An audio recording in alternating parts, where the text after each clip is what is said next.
I'm Chris Bedford, and welcome to another edition of the Federalist Radio Hour. Today I'm joined with Daily Caller reporters Shelby, Talcott, and Richie McGinniss, who are absolute veterans of the riots. You've been bringing us some of the best coverage, some of the most serious coverage, literally the kind of coverage that will be used in police reports. That's used by the reporters, sought-out coverage from dangerous places. Now, a lot of Washington, D.C., pretends that they risk their lives being reporters, that put themselves in harm's way by being reporters, because there are reporters who do that on a daily, weekly, or monthly basis.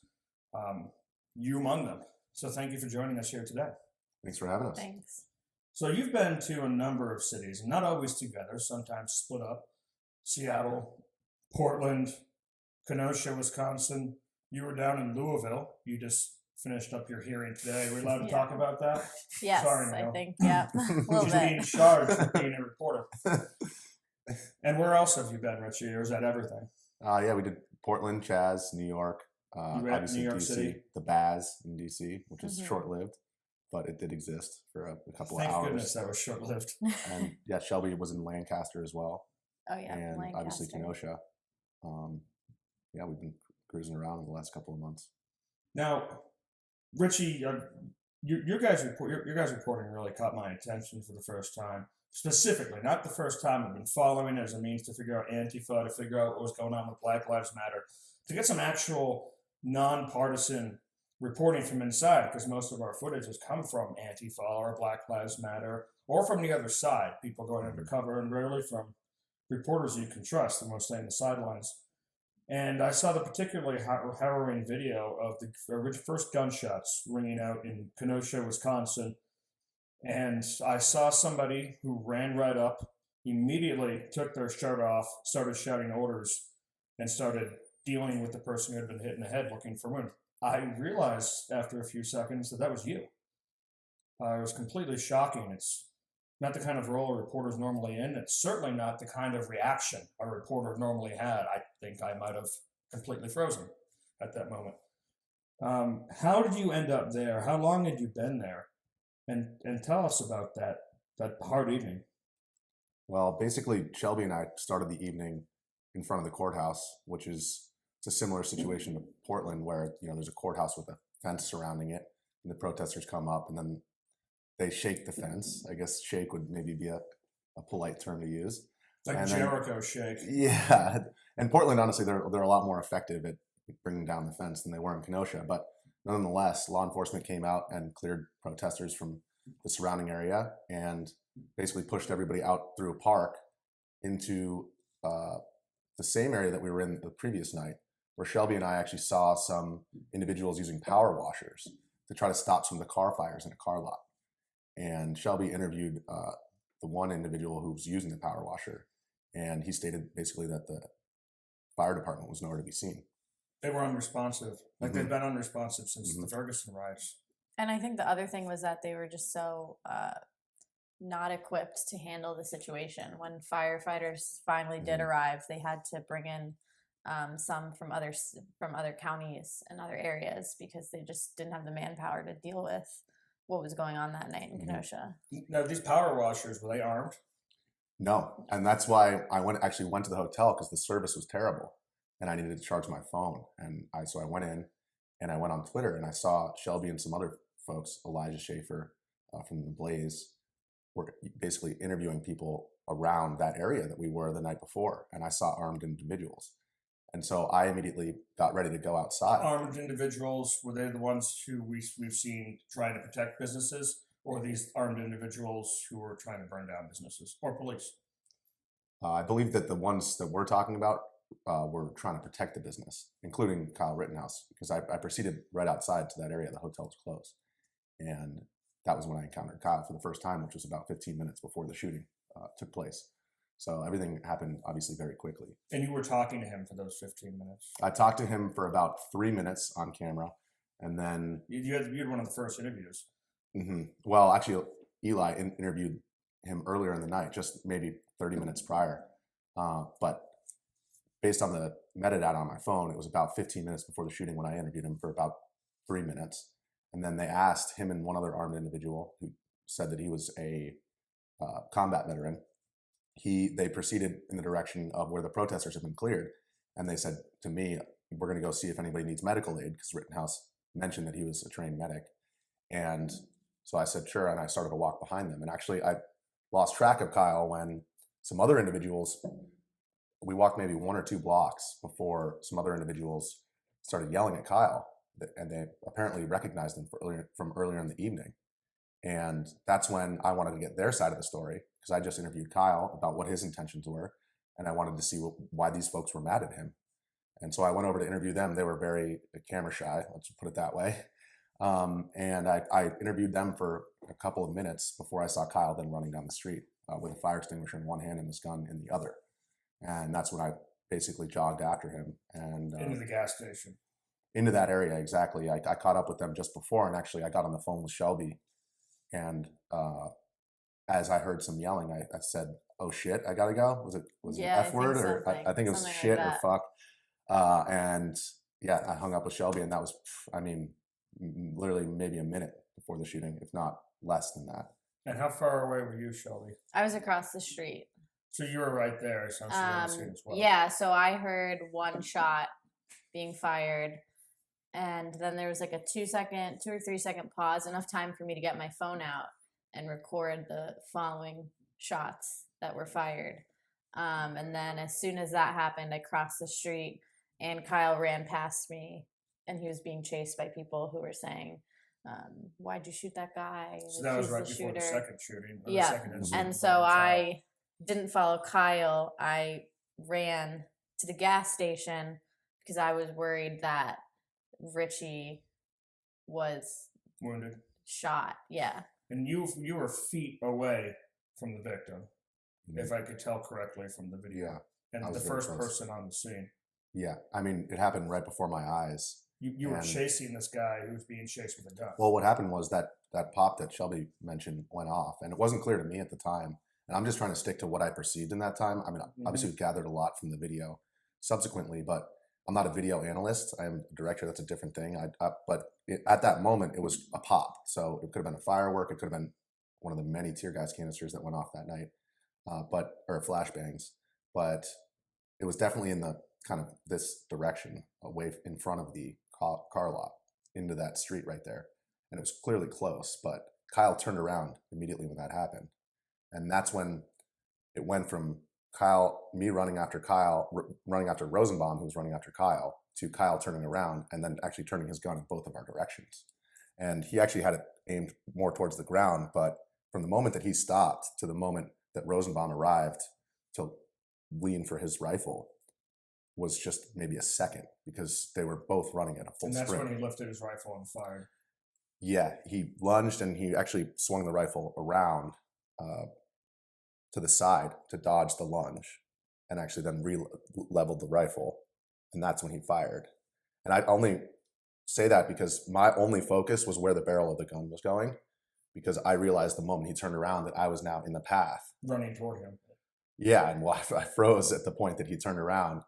And, I actually took a small step to my right because he swung it there in the first place, but I realized as he was dodging that he was going to bring it back towards Rosenbaum. So I stepped actually towards where he swung it, and then he brought it back and fired. And I thought it was 3, maybe 4 at the night of, but it was, I think based on the video, it was 4 shots. And Rosenbaum just collapsed face down on the ground, lifeless. Do you think Kyle recognized you? I have no clue. And actually in the moment, you kind of look like Antifa. You blend in. I like to say I'm in disguise, but yeah, I mean, I just I use shampoo every once in a while. not when I'm in Portland or Kenosha, though. It's true. It's true. But yeah, I mean, I thought that Kyle ran away. That's in the moment. I saw him run around the car, and he ran up behind me, actually around the car and behind me, and that's when I yelled, "Call 911!" But I didn't realize at the time that it was him, much to my mom's dismay. Because obviously he was still armed. What was your impression of Kyle when you spoke to him beforehand? Because we've seen different impressions that have come out. Cold-blooded militia killer, troops supporting patriotic American, doughy kid who's way out of his league. Obviously he had good barrel control. He was a medic, but he doesn't quite seem to fit into any one of those categories. I know you only spoke to them for a few minutes, and I've talked to these groups as well, Shelby. What did you take away from that? Well, I mean, I think basically what I experienced is what people can see on video, because I had the video rolling almost the entire time that I interviewed him. And I only stopped when that other group started yelling at him. And what I gathered, I think it's important for me not to provide my opinion on, what kind of person he was.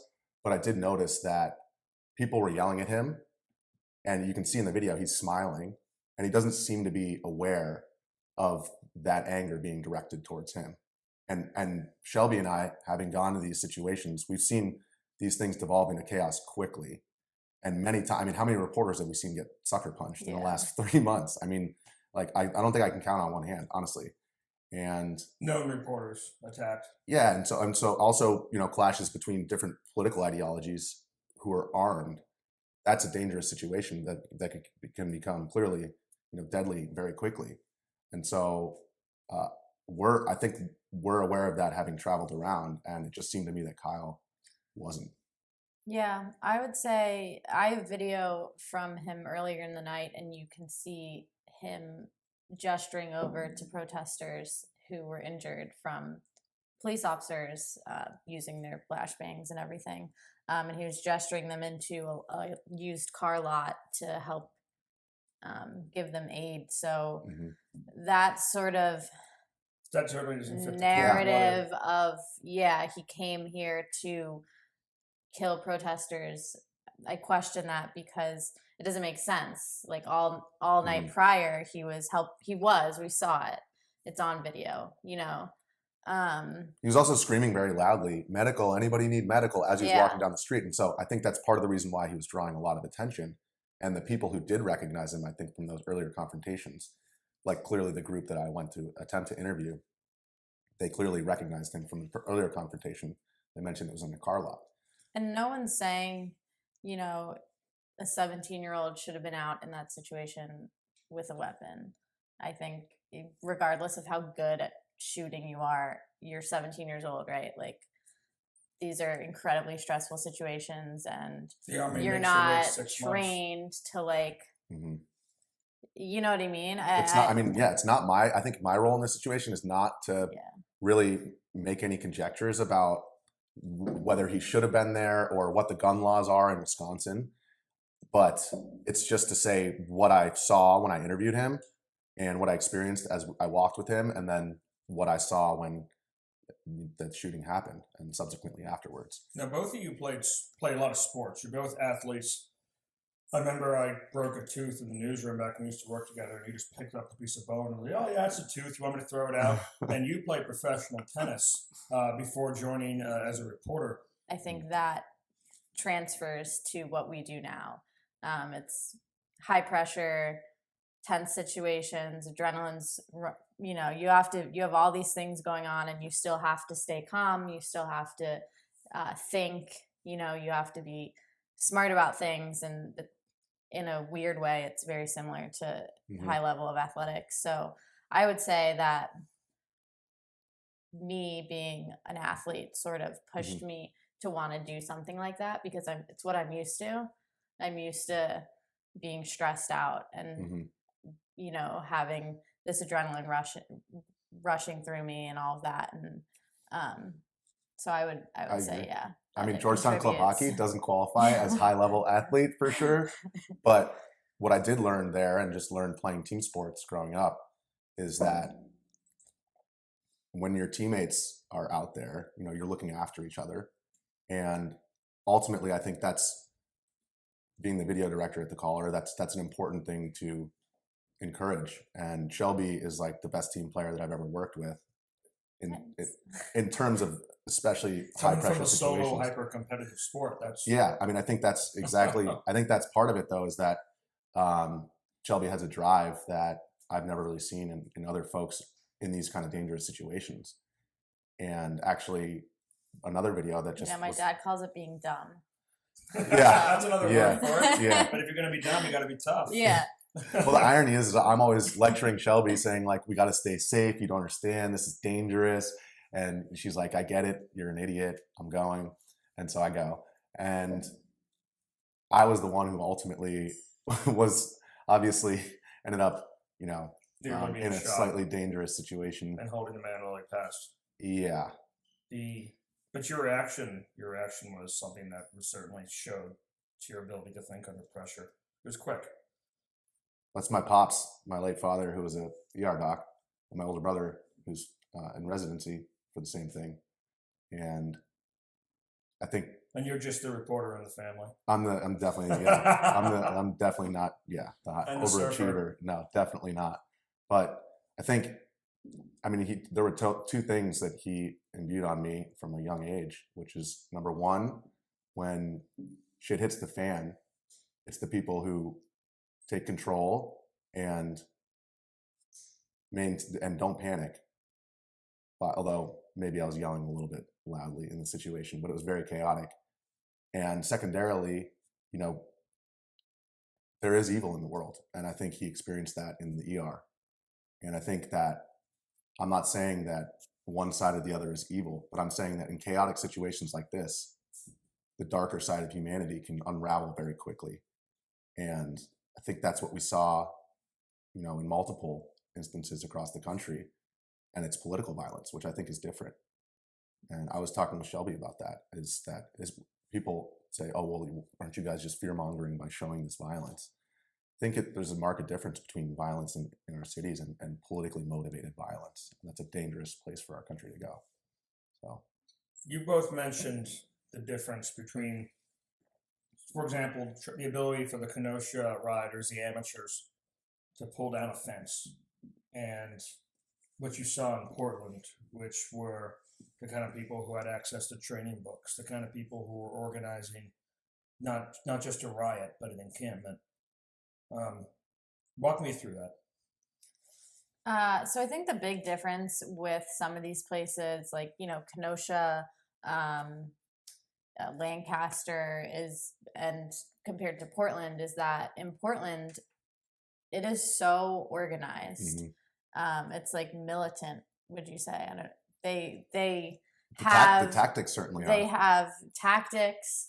They have roles that they're playing. Roman shields. They turtle the shields. They handle the tear gas. And every time the officers come at them with something new, they regroup and they figure out, okay, what do we do now? You know what I mean? Which means they have leadership structure. Which suggests that they do. And this plays against the idea that they're just an idea and not an organization. I think, certainly suggests that there's organization that's taking place. It's unclear as to what the hierarchy is. And I think that's intentionally so. And just in terms of the pure, way in which these groups are organized, it is similar to a lot of cells that you see around the world internationally. And I'm not going to use the word terrorist because I think that that's a politically charged term that people use to kind of, say that these people are terrible or whatever. Shelby and I are the first ones to acknowledge that there are people with good intentions out there. There are people who are genuinely out there protesting, but there are other people too who are taking advantage of a legitimate, movement or message that people are trying to send, and they're like, all right, this is our opportunity to just sow the seeds of chaos. Yeah. So why would the good? Why you've been interviewing a lot of these people? Why do the good people come back on night 60 of every time they come back and hit the bongo and smoke the peace pipe? Police officers are attacked with projectiles and innocent people are threatened. Why do they come back and join that? It would only probably take one protest I joined that turned into a violent neo-Nazi riot for me to not go back to that. I think because this is like their community, and we've talked about this. Like, I think a lot of these people are perhaps a little lost or don't have, you know what I mean? And I think this is their family in a weird way. It's like there's a lot of disillusionment. It's this cause that they genuinely, I was in jail for 16 hours with 20 something other BLM. It was very BLM focused, I would say, and not Antifa. And it varies around the country, though. The balance varies. That's also true. In some places, it really is BLM focused, and other places, it is very much co-opted by Antifa Antifa, focused. yeah. Like Portland is Antifa focused. Now, watching this from the outside, it's difficult to pull these apart. A lot of people are saying Antifa hijacks the riots and makes them violent. Maybe it's just to make them more organized because, I mean, Louisville was violent. 2 police officers were shot. Yeah. And I would say Louisville was pretty much BLM focused. Yeah. And I think that the BLM movement can get aggressive. We've seen it. It's not just Antifa who are out there, you know, breaking into things. It has been people who are more focused on the BLM movement. And I've spoken to them, and there's people in the BLM movement who are very much, you know, we see it every time someone will get on a microphone. It's like 6 p.m. and they're like, you know, let's keep tonight peaceful. We're going to do things the right way. Don't give police officers any opportunity to do anything. And then there's people in that group who are like, you know, no, F it, burn it down. Like that's the only way to get change. And How old are these people? They want the spectacle. Are they 16? Are they 17? Are they 25? Well, I would say a lot of them are in their 20s. If I had to They're guess. the moms, though. They're the moms. They are in the Portland. moms. They're the Portland moms. The wall They of wear moms. yellow. Yep. Did you hear about that? They were out in numbers. I mean, not the last And time I was they there. call for violence or they call for peace? No, they were they were It the depends. first line. Again, yeah, it varies within the groups. They were the first line of defense. So they Oh. were prepping for violence by police. And they would stand there arm in arm, you know, because what are the optics? Police officers attack a bunch of moms, a bunch of pregnant moms. Have you seen any disillusionment amongst these people who keep on coming back because they're lost, but they keep on seeing violence? Well, I mean, you see the same people come out every night, and it's the same cast of characters. I mean, Trumpet Man, we watched him. He got shot in the face when we were in Portland with a pepper ball. Okay. And actually, there was a video of him. I can't remember who filmed it, but so apologies to whoever did because I can't provide credit. But he was saying, "Shoot me in the head" to the officers only hours before he got shot. One of them just kind of marked him and popped him later. Yeah, I mean, I think, like we were saying, it's there is a sense of disillusionment, and I think that what's lost in this whole thing, in all the like political back and forth between the two sides, well, your side's bad at this, your side does this, is that the root of this is our generation is not as well off as our parents were in terms of coming into the world as a professional, as a young person. And I think that that's really not the conversation that's being had with these riots taking place around the country. A lot of that's a series of choices too. People have chosen different majors, different paths, different lives than their parents did. A lot of college educated, I would say a lot of the people out there are college educated. I mean, obviously I'm making an assumption there, but just based on interacting with a lot of them, the way that they protest, the kind of ideological frameworks They're that not they use. dumb. They're not dumb. So folks like Trumpet Man, they got to be madmen. Or those. Trumpet Man, I've seen him pop up all over it. And honestly, you know, there is a certain aspect of, I don't want to use the word heroism, so I'm not going to, but Shelby, tell the story about the lacrosse stick man and just how sometimes these moments, you know, they take place and you can't help but appreciate them as they are. So there's this guy in Portland with a hockey stick, and one of the police officers would launch a flashbang or a tear gas canister or something, and the guy runs up and just makes the most incredible catch in his lacrosse stick and just whips it back over the fence to police officers, and then everybody cheers. He just holds the stick up like, yeah. Honestly, it's like kind of good. You gotta give him credit. Whoa,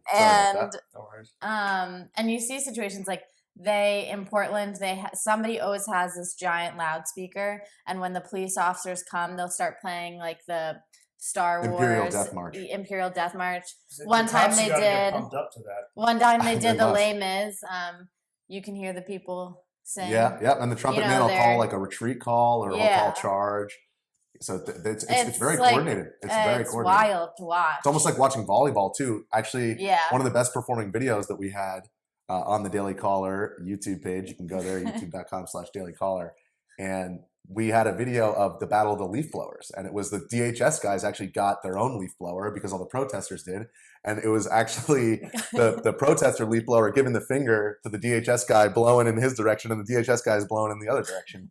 And it is almost like they're throwing them back and forth, and there's very much like it's It's like more organized chaos than what we saw But it's not elsewhere. a carnival. People are getting really hurt. yeah. Well, and I think that's what we learned. Officers and Mhm. rioters alike are getting hurt. Yep. There are moments of levity and even darkness, but Yeah, but it is dangerous, and I think that's the other thing is for some reason the media downplays the violent part of the protests. Mhm. They say it's just Some a few reason. people. Yeah, it doesn't fit their narrative, but it's Mm. it's just a few people. It's the conservatives are overblowing it, but it's a huge part of what's going on and it's constant.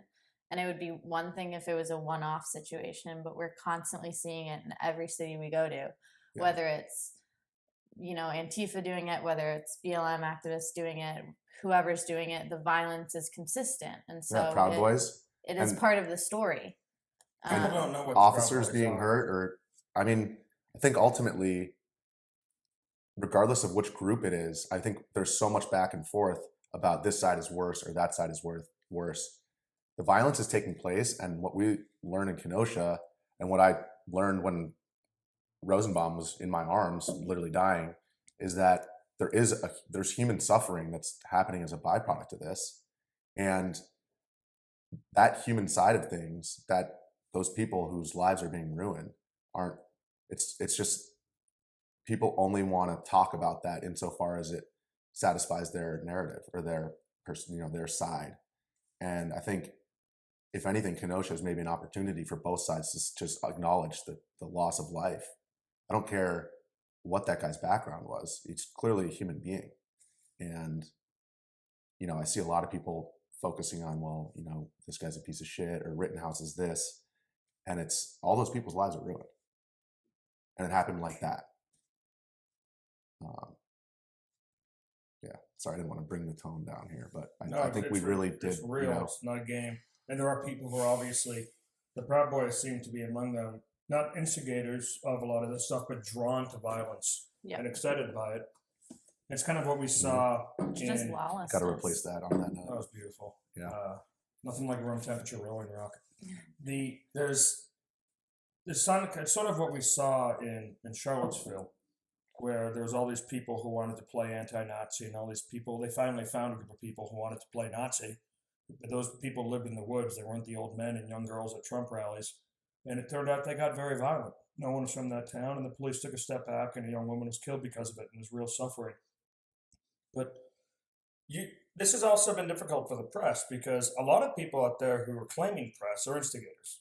It seems like that seems to largely be true, and they're using it as a badge. Yep. So police may be hesitant to believe you when you're dressed to fit in with people and not be targeted by the mob, and claim your press at the front of it. And you experienced that firsthand, and I was able to watch it from the comfort of my kitchen.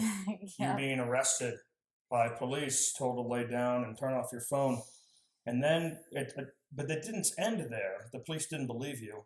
No. And you were sent to the clink and had a run-in with the judge today. So tell me about that, and what it's like to be at the press, and what these fake press are doing to put you in that position.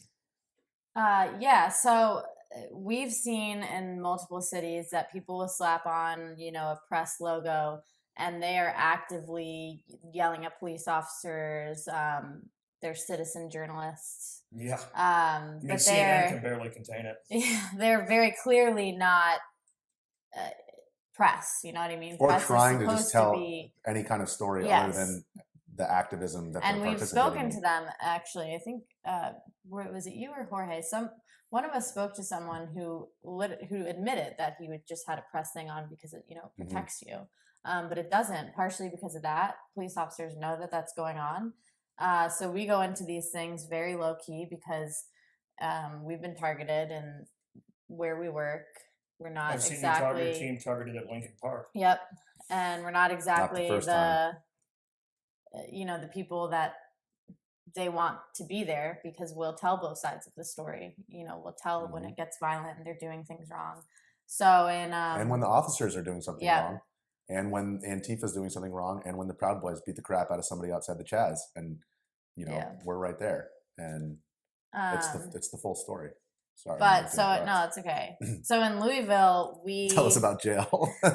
In Louisville, I arrived back at the protest area, and there were only about probably 50, 60 protesters at that point, sort of in a standoff with police, but I wouldn't even call it a standoff. So there was a line of police officers, and then sort of like a scattering of protesters and press on the side. And then all of a sudden, all of the protesters sort of went up the street around the block. So I followed them because police are just standing there. You got to run towards the action. Yeah. And so when I arrived on the block over, protesters really did seem to sort of just be like not sure what to do. Some of them were walking this way, some of them were walking that way. So it did seem like they were about ready to be like, all right, let's go home. Give it in for the night. But they didn't. That police officers came from every single direction and kettled everyone, which is what I learned the term is. Yeah, they do it in D.C. too. They sort of swarmed and pushed everyone into a closed area. Because if they don't, they're thinking I'll see you tomorrow. I don't know if it's a curfew, that so or they have it's to detain the people who are but- violating the law. But kettling is, so I did do some research, and kettling has been really controversial. There's actually a bunch of class action lawsuits out against it right now because you have to prove, like, it is supposed to be used as sort of a very last resort in terms of very extreme, like, violence and situations. And granted, officers were shot, but it was miles away. But it was miles away hours earlier. So it was, like, I get it, but I also don't think it is a cut and dry situation to use it based on what I saw in that immediate area. But anyway, so they used it. We got on the ground. The police officer, I told them that we were press. Didn't matter. He seemed uninterested. And Shelby's like, I'm about to get arrested. And I'm like, I'm sitting at dinner at home with my family. And I'm like, all right, guys, I got to step out for a sec. Yeah. She watermarked the video as she was getting arrested. I did. I managed to watermark. I was told. That's so impressive. I was told that we have to watermark our videos now. So I watermarked the it. Daily Caller bail fund is a little bit of a myth.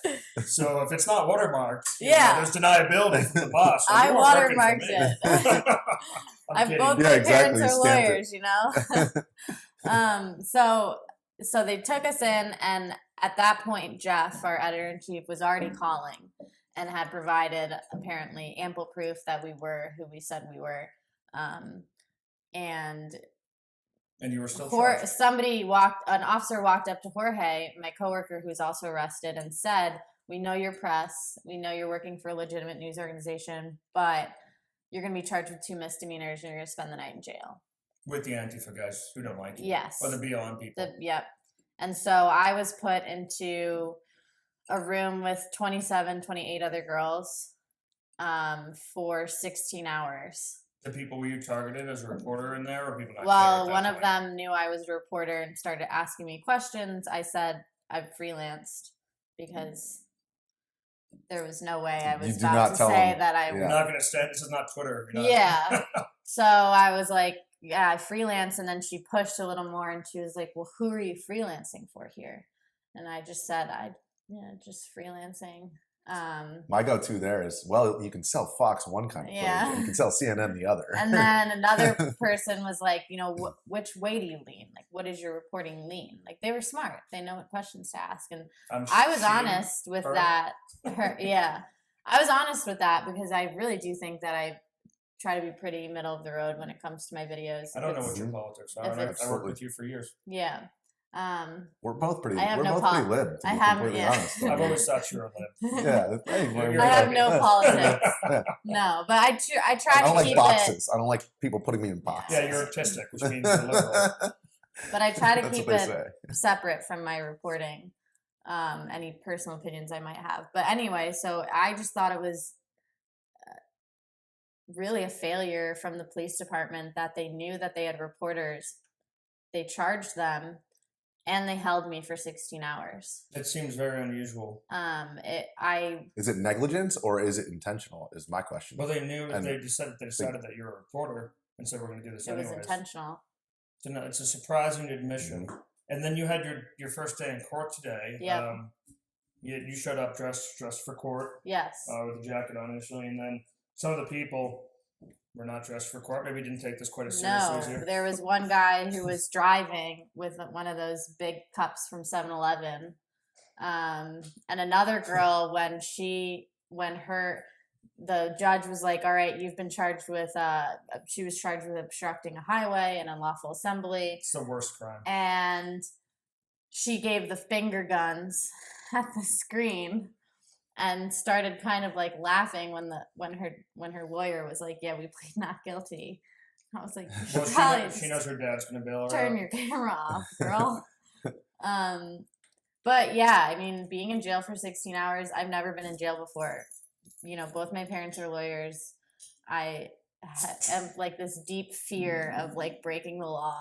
So, Shelby's dad was he was very helpful, and honestly, I called my dad. It was one of the only phone numbers I had memorized, and it was like, you're receiving a call from Shelby, an inmate at the Louisville.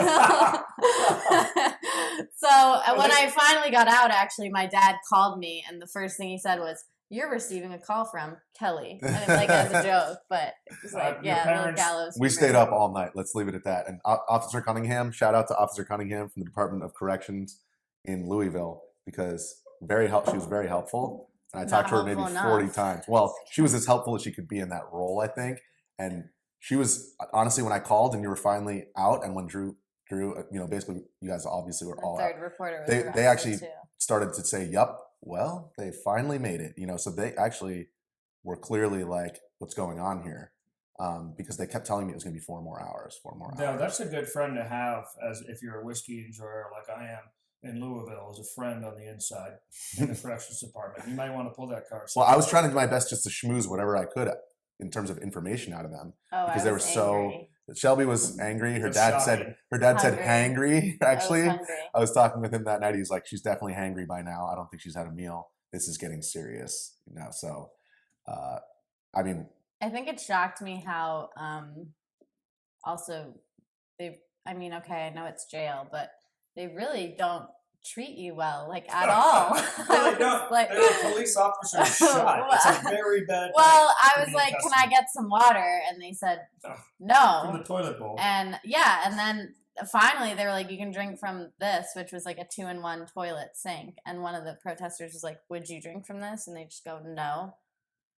But they even only selectively gave us cups for that too. Like, they really were restricting things that I thought, like, okay, you don't have to treat us well. Yeah, but, you got to give me water. 16-year-old me probably learned the hard way that you can always get worse with the police. They can always make things more uncomfortable. Yeah, no comment on that. Jerk, yeah. I'm sure 16-year-old you... You were a minor, so why are you even talking about that? I learned from my friends. But, in lockup, the night that 2 officers have been shot is a night that you're going to be in a very bad place. Yeah. But I'm sure that both of you are fine. Both of you're out. You were at dinner with your parents. But you'll be going back, or are you barred from activity? No. So I was briefly barred because I think my editor-in-chief was worried about my mental state, which I was pretty angry. So in retrospect, I won't admit it to him, so hopefully he doesn't watch this. But I was like, Jeff, that's all. You knew I was going to be pissed. I was pulled from. Yes, I was like, Shelby's ready to go to Portland.